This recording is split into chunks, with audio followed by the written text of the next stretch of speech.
wrote all the songs. The last one I really love. It's one of my favorite songs. She couldn't be here because she's not feeling very well. But I did want to tell you that everybody here, I will, at the end of my talk and Q&A, everybody here gets one of my cards. I will do a drawing of the dog for you, and I will sign it. So don't forget to pick up your free sketch.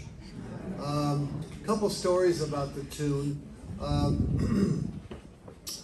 It was finished in '92, I think, something like that.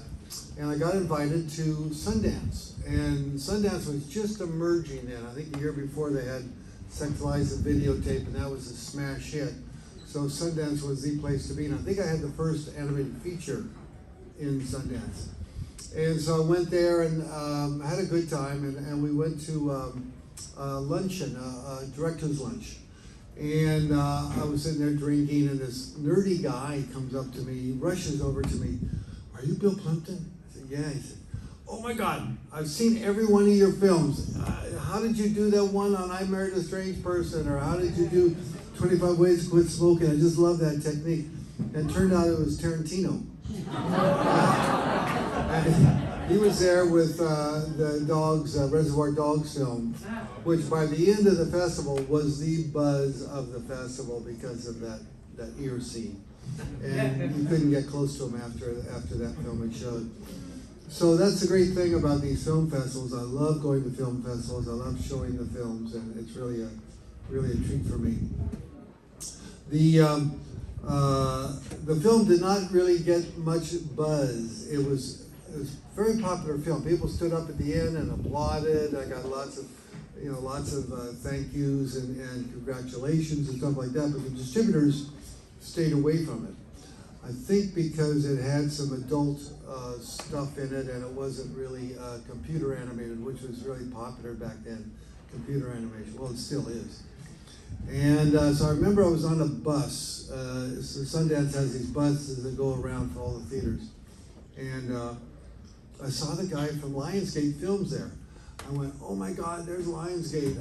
And I knew the guy. I met him at a party or something. I went up to him and I said, "I'm Bill Plympton. I don't know if you remember me, but my film, The Tune, is showing here. Did you get to see it?"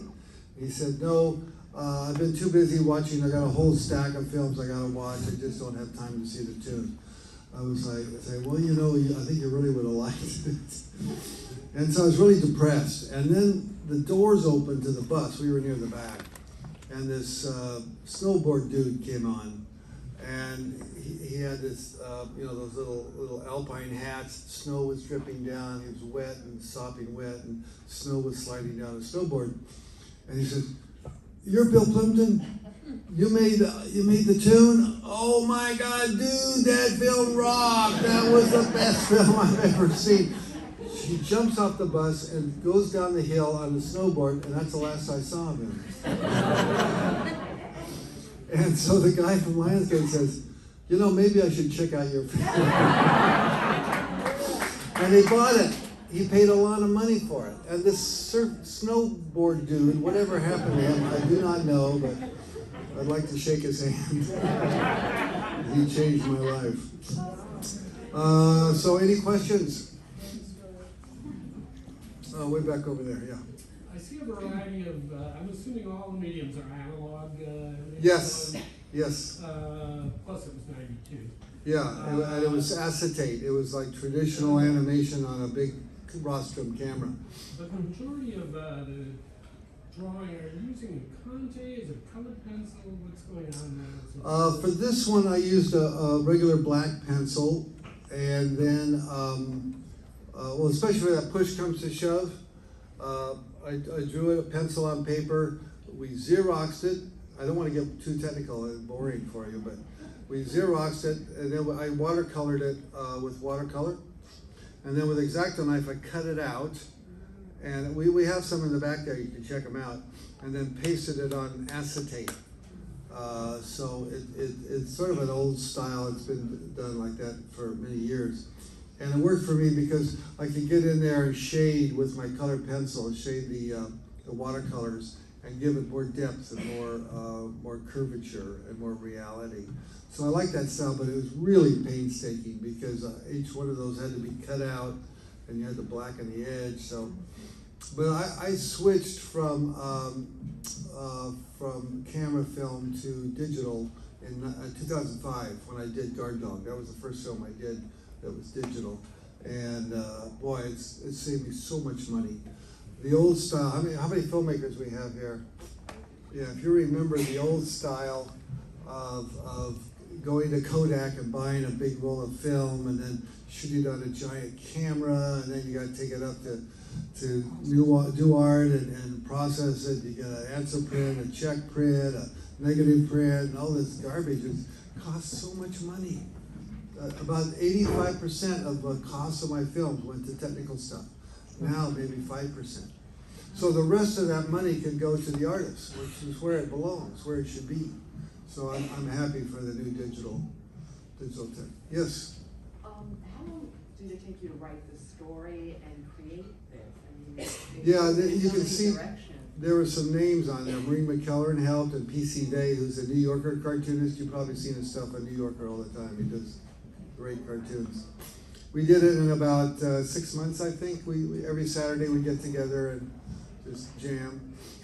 But it's mostly music. The real, for me, the real guts of the film is the beautiful music, and of course the strange drawings. Yes, back here. In the re-release that you're talking about, will there be any changes to the original or just as is? It's going to be as is. It was actually taken over by the Academy, you know, the Oscar people, and they refurbished the whole film. They got rid of all the scratches and the dust and all the problems it had, and cleaned it up. And you can see it's really beautiful. It's really a nice print. Some of the colors are a little garish. I don't know if it's a projection or this copy, but the reds aren't supposed to be that red. But basically, it's a brand new print. So the Academy does that to films they really like. They've done that to 3 of my films, Guard Dog and Your Face, which were Oscar nominated. So they did those. So I really appreciate that. Yes, sir. Music plays a big part in your movies. Have you ever thought about turning one of your films into a Broadway musical? Actually, some people were talking to us about the tune. That's funny you should say that. What's the one now that it was a musical and something on Broadway is coming out as musical and they turned it into a show, a Broadway show.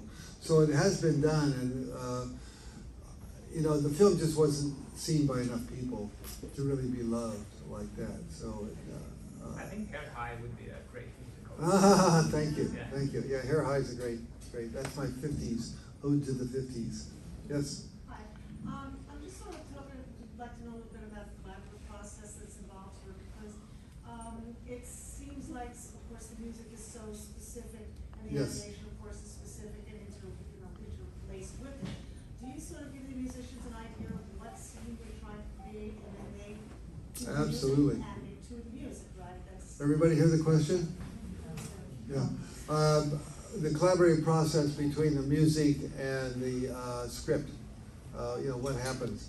And what we do is we do an animatic.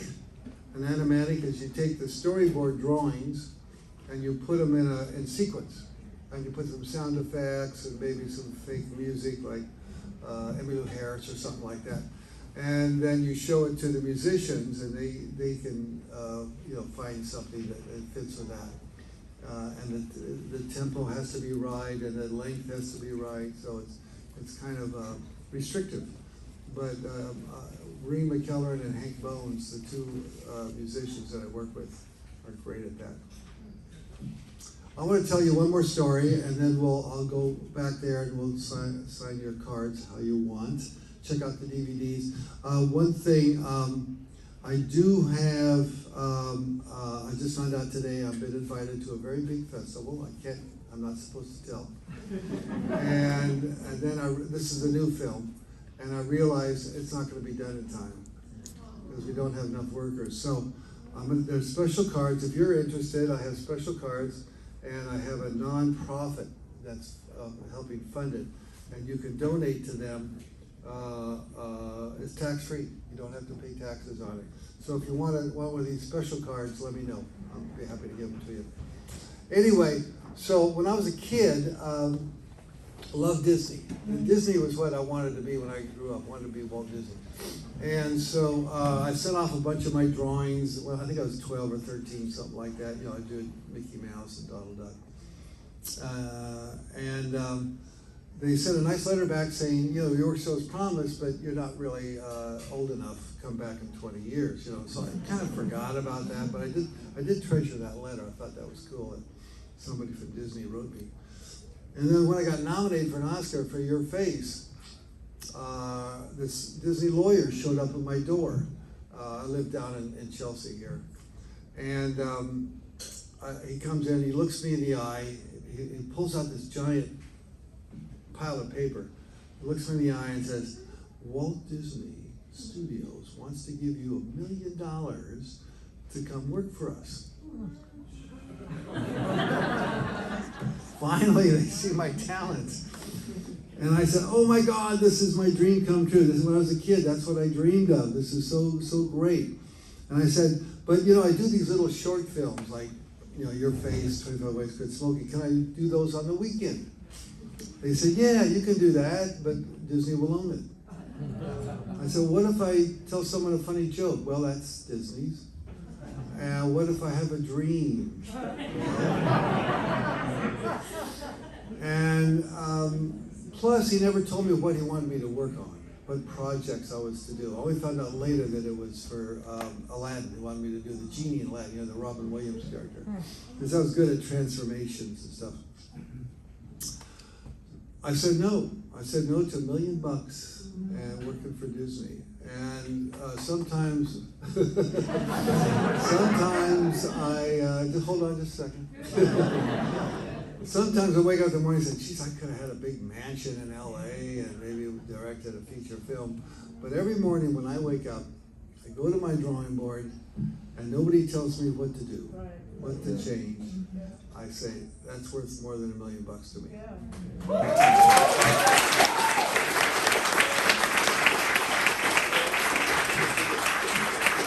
So, thank you all for coming, and I'll see you back there in the corner. I really appreciate it.